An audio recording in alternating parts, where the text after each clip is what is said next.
to Radio Free Will. This is a podcast for sovereign people. I'm your host, George McCullough, and we're coming again to you from Griggstown, New Jersey. I want to apologize for last week. We missed an episode because my wife was getting a little annoyed and she wanted to have a day off with me, which is nice. And but we missed an episode. So we're going to pick up where we left off. Once again with us today is Michelle Mockers, artist, activist, and philosopher. Michelle, how are you doing today? Very good. Yeah. Very good. I got to apologize again to folks. I was outside in the garden and I'm a little sweaty. It's hot and muggy here in New Jersey this week. And for folks watching on Vimeo or YouTube, we're trying out lights in the studio here. And it's a little blinding, but hopefully the picture will be a little bit better. So, Michelle, what's the news of the week? How are you feeling? I feel very well. I have no problem at all. I'm publishing some of those, I print those magazines to send in September, because not in August. August is not a good month, People are still on vacation. You are not preoccupied by any political or whatever it is problem in August. So I'll wait until September to really start to talk about what we are doing. And what are we doing? My dear, it's a big thing. If you consider the dialectic of the arts is the very, very first time since a man put his hand on a cave, the very, very first time that a positive philosophy is expressed. Capitalism, whatever you want, they call it capitalism, whatever. Capitalism is not a philosophy. It's basically you make it as much as you can. That's the basic result of that. Communism, we know communism, and we cannot accept communism because it's based on a wrong idea. Which is that a very, very simple. Marx would say that the world is full of contradictions. Everything is contradictory in the world. And the world progresses when you solve those contradictions. And you solve those contradictions by eliminating one of the terms. The proletariat will eliminate the bourgeoisie to become the classless society. Now, the classless society, Marx forgot to say what it would become. And he was not able to say what it would become. So in other words, the permanent contradiction, suppressing all the terms of contradiction goes absolutely nowhere. Absolutely nowhere. And the communism is to make men not thinking. They say that it is not your sentiments and all that to govern you, it's the way you are living.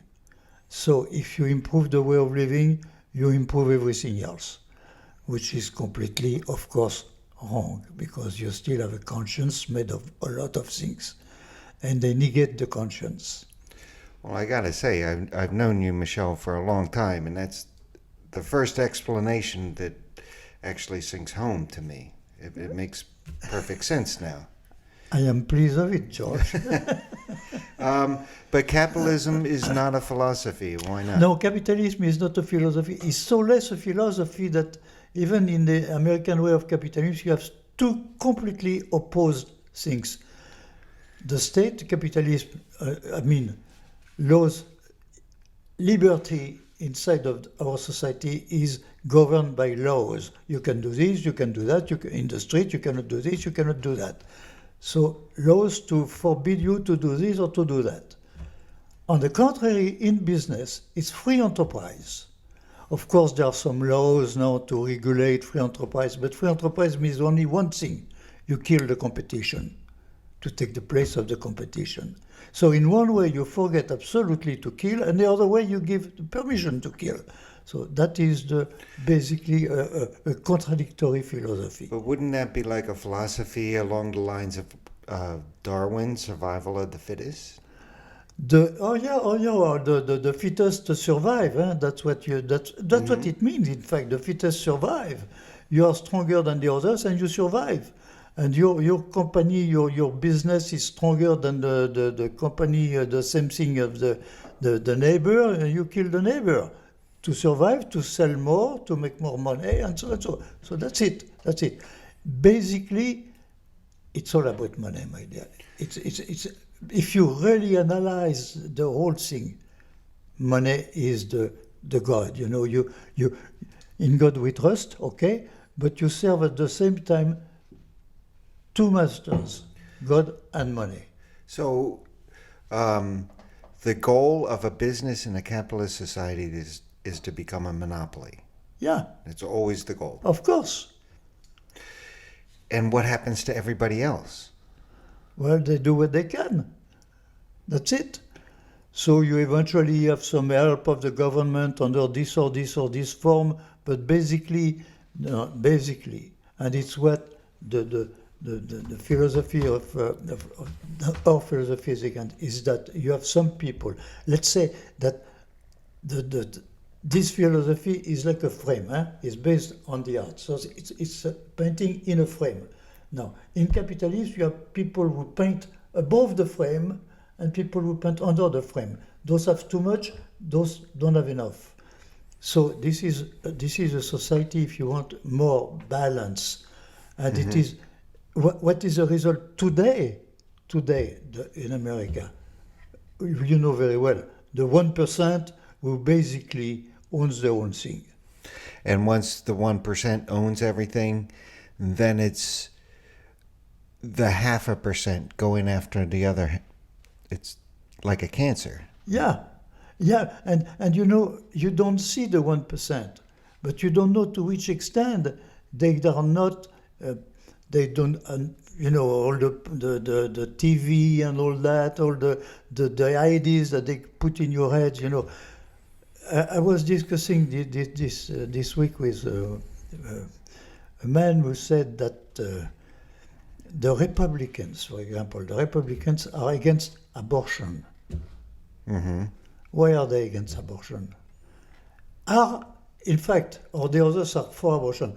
In fact, it's a political party who take the place of a spiritual party, and they use a spirituality as a material matter to say, hey, if you have conception, you're not paid.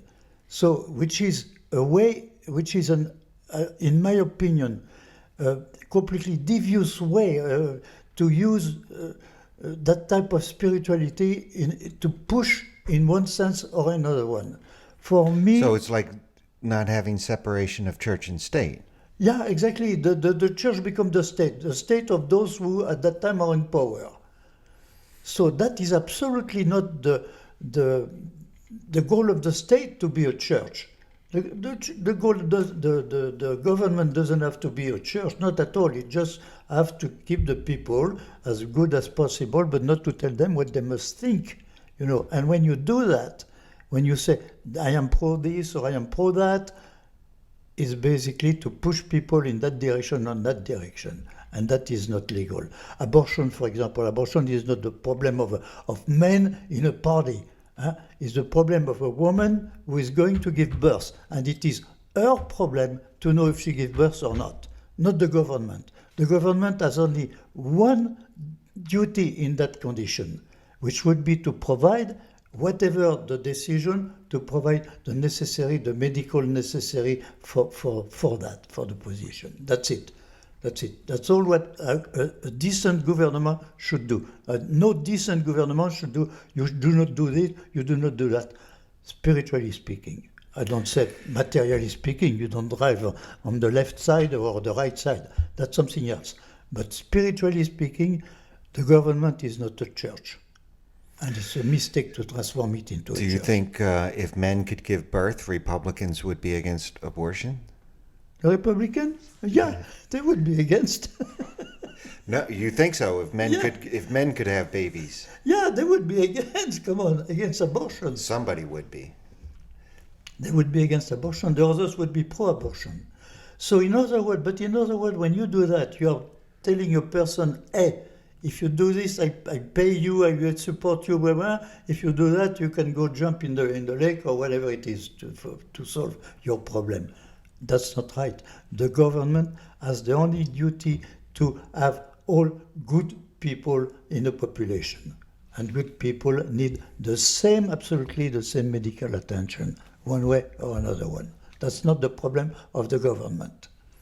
Yeah, it's been my observation that Republicans say they're against abortion, Yeah. but I don't think they actually are, because when they're in power, they don't really do anything about it.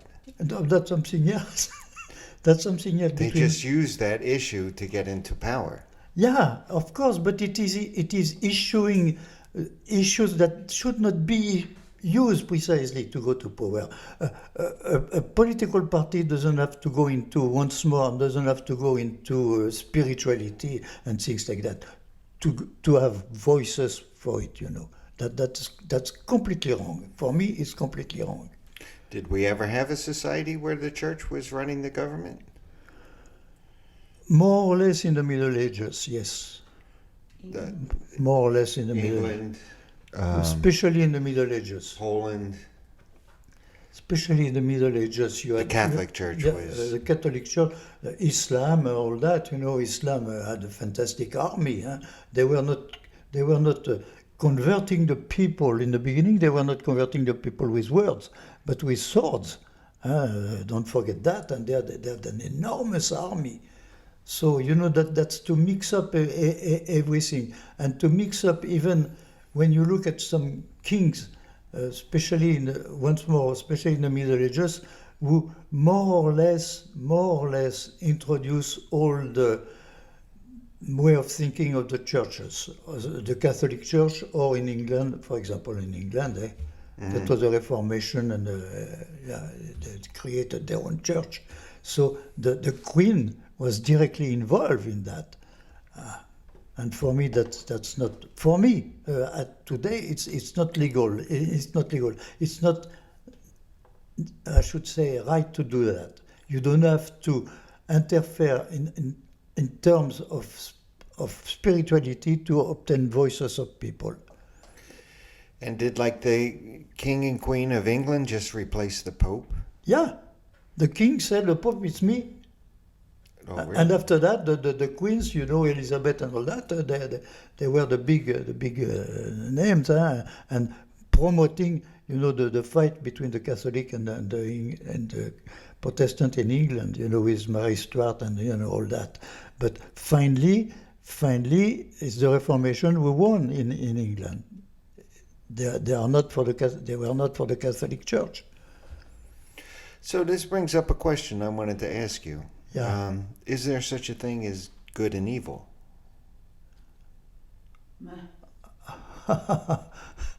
I stumped Michelle, folks. For those on TV. George, but then you precisely go into something spiritual.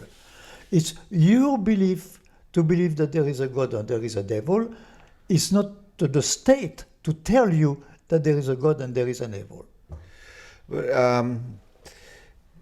Anna believes that you have to have, it's a duality in the universe. You have to have good, and you have to have evil, and you have to have good. You have to have light. You have to have dark. You cannot. If you give freedom, you cannot avoid that some will go to the right, some will go to the left. You cannot avoid that, my dear. And it would not be, in some ways, intelligent, in fact, to have all the people going just like that. In fact, if you believe it, man was created with the freedom to do well or not to do well or bad or good. So that's it. And it's man who, if you look at the whole history of man, it's man really who chooses to be on peace or to be on war. And you know, the problem is that the problem is not that simple because all the people who take power, they take power and started to impose their own view with their power upon the others. And we are going to make the conquest of this of that because this of that and the conquest of that. So we were, if you look at the history of man, more at war than anything else. So it's not good enough just to take everybody's money. Then they also want to tell them where to go, tell them how to live. Exactly. But your philosophy does not do that. No. Man must have the choice. You must choose, and that there is no way to do otherwise, my dear. You do well or you don't do well. You do well or you do bad. You are a nice guy or you kill your neighbor. You know, that's man, and that's your privilege to be able to do it. So if you look at the whole history of humanity has been more at war than anything else. And you always had people, so all the generation, starving people. Always. You had starving people. And you have people who were very, very rich, having everything they wanted, and the others were really starving. That has been at all generation. And it still can go on, my dear. Because what is the future? Nobody talks about the future. That what is wonderful is that no one of the very big political people of today is speaking about the future. What is the future? And what will we do in the future? Nobody talks about it.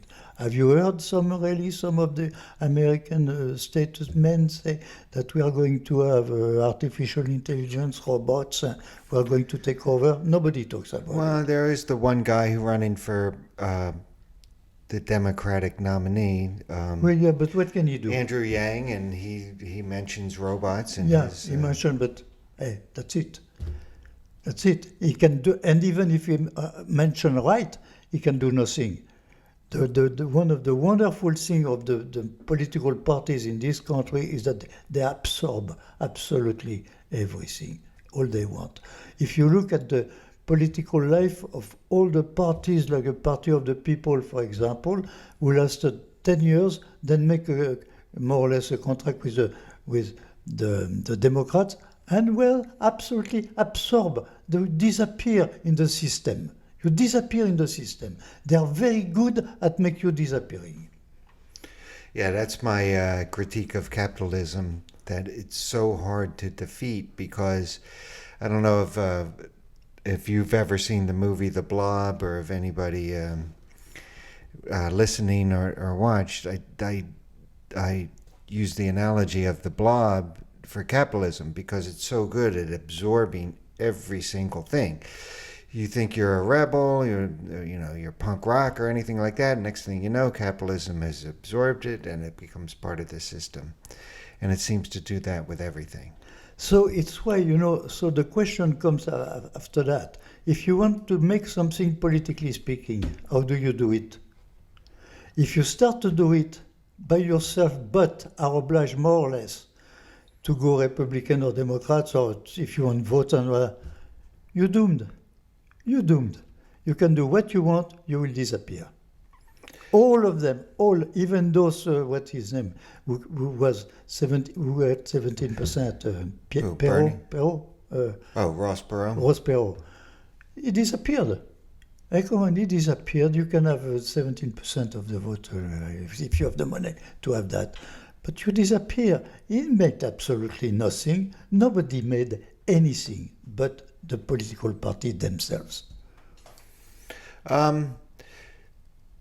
So let's get, while we have the time, let's get to our last episode. We stopped at the general rule of the last general rule that we spoke about in your philosophy, which people can get at your website, which is no-pennies.com.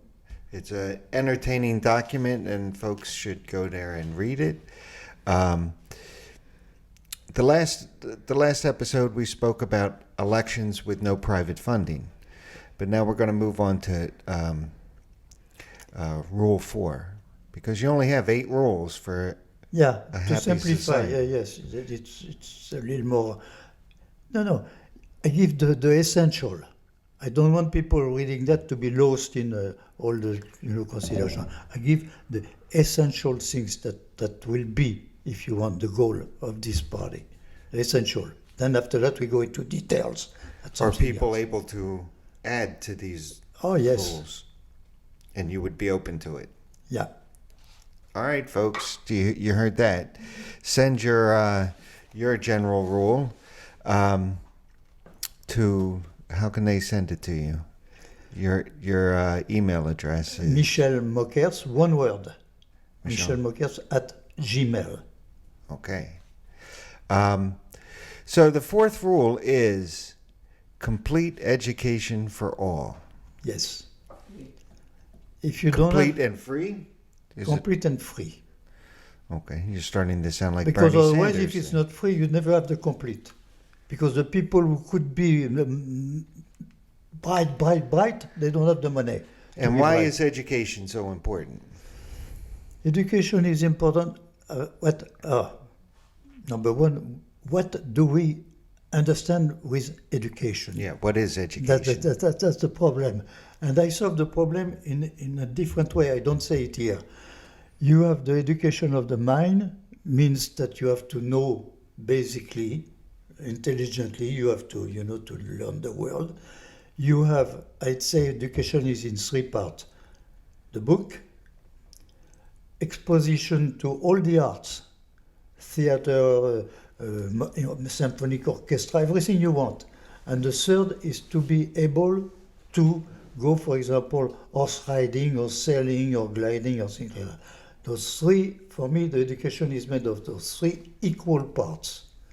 The book is to learn what is the world, in fact, how to think, to learn all the intellect, to transform you into an intellectual thinking person. Would you teach history? Yeah, Hey, what's going on with our? they're contradicting You us. must be getting excited. They contradict us. Yeah. You have to develop. In fact, you have to develop the way of thinking of people. That's it. So, and you must give them ideas of a lot of ideas. Let's see if On you have a little problem on everything, my dear. The other I'm languages. going to turn this off for the folks at home. So, sorry, logo. Oh, there we go. No. Yes. Don't touch. So go on. I'm sorry. No, I say that you must learn in general several things like history, way of thinking, or have a view of mathematics, have a view of other languages. All the intellectual, you must transform the intellectual, take advantage of the intellectual part and give enough to any student to use that intellectual part. And who decides what the history is? My dear. I'm making them work today, folks. No. Today I will tell you something. I can tell you something. Because the old saying is that history belongs to the victor. Listen, dear. I will tell you something. You know that I participate to the war. I was part of a British mission, and I was in charge of, in fact, visiting and providing 5 completely independent groups of fighters. And in my area was the Castle of Valençay. And the Castle of Valençay, and at the time they never told me exactly what was in. Nobody wanted to tell me what was in. Because like that, there was one thing: the less you know, the better you are. Because if the German, for one reason or another one, you are obliged, you never can tell, and you could eventually talk and say what you must say. So you must learn as less as possible. Don't ask questions. That was the rule. Don't ask questions. So I never asked questions, and I had 2 good friends who were the taking care, if you want. We were the guy in charge of the treasure of the Louvre. We were in the castle. We were in the basement of the castle, and they never told me exactly what it was. Never did. And I read very recently a book which is talking about all that. My dear, there is not one sentence, there is not one story right. I was in charge, military in charge of the castle. And if I read the book, I learn a lot of things that I never saw. See, that just goes to show you. History is just somebody's perspective on things. Yeah, but finally, for one. Can history be true? No, because you have several. Okay, on that circumstance, that's something special I'm talking about. But if you look, for example, at the history of America, you'll be obliged to come out to a few things, the Constitution, and all that, and that everybody will agree on that. And if a student must know that when America was constituted, it was with the Constitution, and there's some truth in history that cannot be camouflaged. The details, that's something else. Details of this or that. Yeah, but America, it's only been a concept we're getting close to, 250 years. Before America, it was Turtle Island, and it was inhabited by what we today call Native Americans. Yeah. That's a history that gets totally lost. Yeah, and as we say, we don't like strangers in our country. So we destroy all the inhabitants of America. So that's something else. But if you look at the history of America, for example, you are nevertheless obliged to say it has been constituted that day. The Constitution has been written. You have it, and this is the people who did it, and so on. So you cannot negate that. There are things that you cannot negate. You can negate a lot of episodes of this, of that. That's something else. Like my story about Valençay. That's an episode. But the reality is that it has been made by these men that day on the Constitution that you can read, and so on, so that you cannot change that. So you would teach people history, mathematics, science? Yeah, the basic, and some other language, to touch other languages, and eventually to be open to other countries, other way of living. People, you have to learn that you are not alone. Because last episode we spoke about protecting people's cultures. Yeah. If I remember correctly. Yeah, that we must not destroy we must cultivate the people way of living, the people way of singing, all the habits, all that. We must cultivate that, not to lose it. Otherwise we are going to lose it. General education doesn't mean that everybody must have the same education, not at all. It means that there are few things. If you learn algebra, whatever your language, algebra will be algebra in any language in the world. Now you're not obliged to learn the history of all the countries in the world. That's something else. The general history of humanity, plus the general history of humanity is very simple. Mm-hmm. Very, very simple. I taught them to some professors in here. For centuries and centuries, the people were living on themselves, more or less living on themselves. Tribes. Yeah. And then one thing came out, boats. And boats started to go. Yeah. Even Greece, Athens and all that, it was boat in the Mediterranean, etc. And finally, it was boats all over the world. The Cape of Good Hope was performed for the first time. It's in 1500 for the first time. So at that point, it's the world was in two parts. The active, very active part, the Occident, and the less active part, but more thinking part, the Orient. Completely different. And the Orient at that time has no big factories and all. And the Europeans installed factories and the conquest of the world. to conquer all the materials, to conquer everything. You know, in India, look at the English with India, please.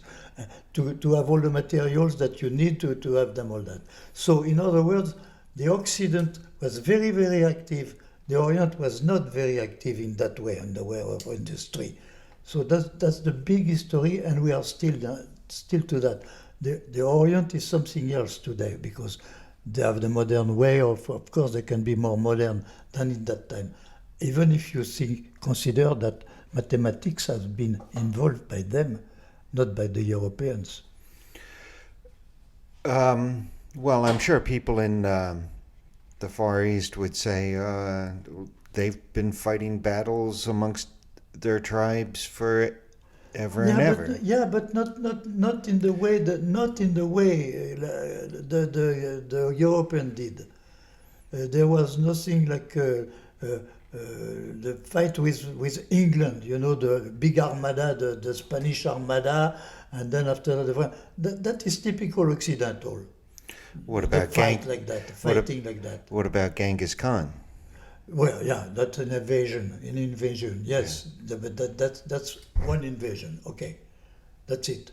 But the same thing in Europe, if you want. Europe always seemed to be the Roman Empire and divide all Europe and the Mediterranean. That's the same thing. But that doesn't mean a way of thinking. In your free education, would you teach spirituality? No, you don't have to teach spirituality. No. No? No. It's just... Yeah, you have to say each person's on their own?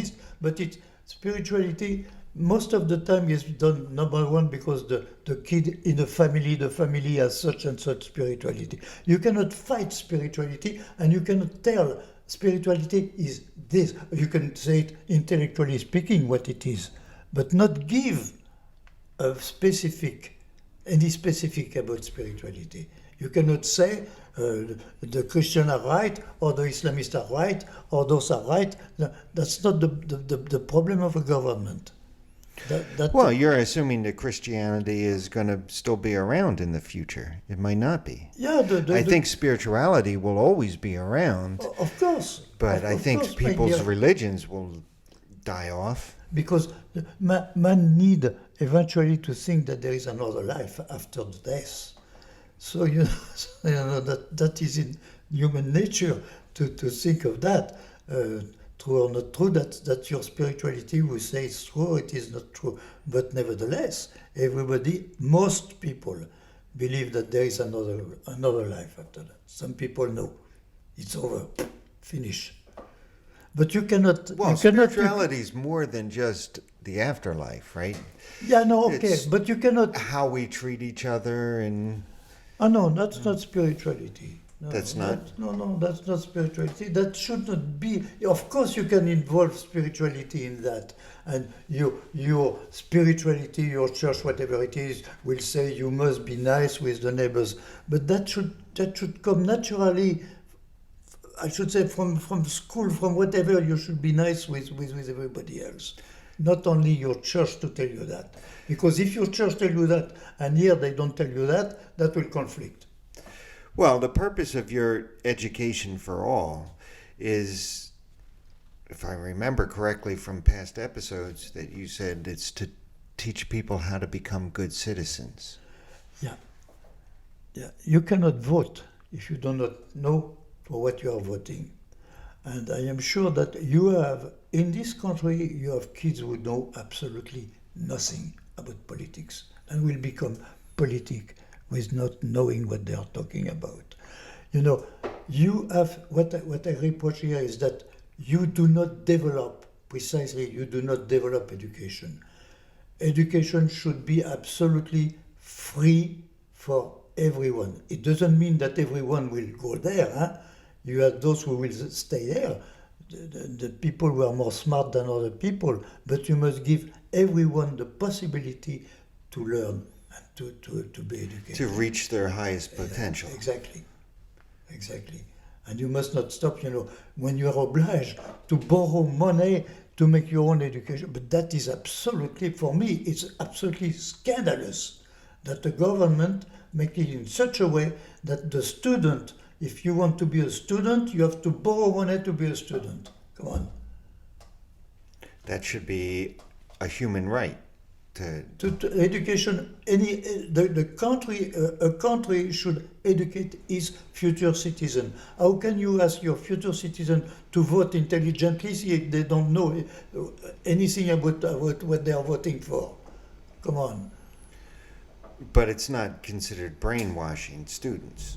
No, it's not a question of brainwashing. It's a question to no. That is part of precisely education to know what is the world, to know theater, to know that is part of that. You must make as much as possible a complete individual of the student. Like that, he is able to think on what you propose, politically speaking. That's not the role of the parents. It's the role of the parents. You're going to get into a lot of trouble here. No. I don't get in a lot of trouble. The parents can help. But the parents are not going to educate their children in mathematics, in algebra, not at all. That's the church, that's the school. And the school, when doing that, the school give to the student enough possibility to think. And when they are confronted with a political problem, they can think. In fact, I always say, democracy, for example, it's a moral concept. It's not a basic, it's moral to be democratic. It's moral. So you have to have a school that will teach you how to think, mechanically speaking, how to think. Mm-hmm. And that your parents influence you, all right. Of course, it's the role of the parents to try to educate as best as possible their children. But the two things together will make a citizen. When he will have to vote, he will know what he is doing. Otherwise, many citizens don't know what they are doing. And many citizens, besides, do not vote, my dear. We vote. US is about 40% of the voters. So should people vote in their best interest? Of course. Of course, you vote for having the government that you want. But what kind of a government if you don't even know anything about government, if you know nothing? How can you vote intelligently? You cannot vote intelligently. Well, you could vote with your stomach. Oh, yeah, right? That's not enough. Yeah. That's the stomach. If the government promises you some dessert, you can vote with your stomach. Yeah. All right. Well, we're rapidly running out of time here in this episode, and you talk too much. Yeah, it's surprisingly how fast the time went. It was a great episode, I think, and we want to hear people's comments, and they can certainly always write us at info@radiofreewill.org, and they can reach Michel at, what was your let's give the email and the website once again. The website is no-pennies.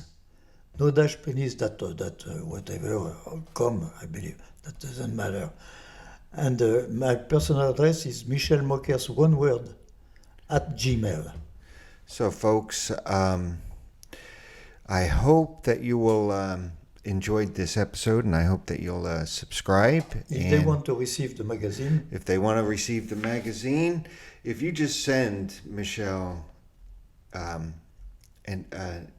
email saying, I would like to get this, I'm sure you would send it out to them. I send it. And Michel, Yeah. thank you again for No, on the showing contrary, your... I believe. No, it's very interesting because that's obliged to precise some thoughts, to be able to say what you want to say. It's difficult. I'm sorry if I got you worked up there for a little bit. Go ahead.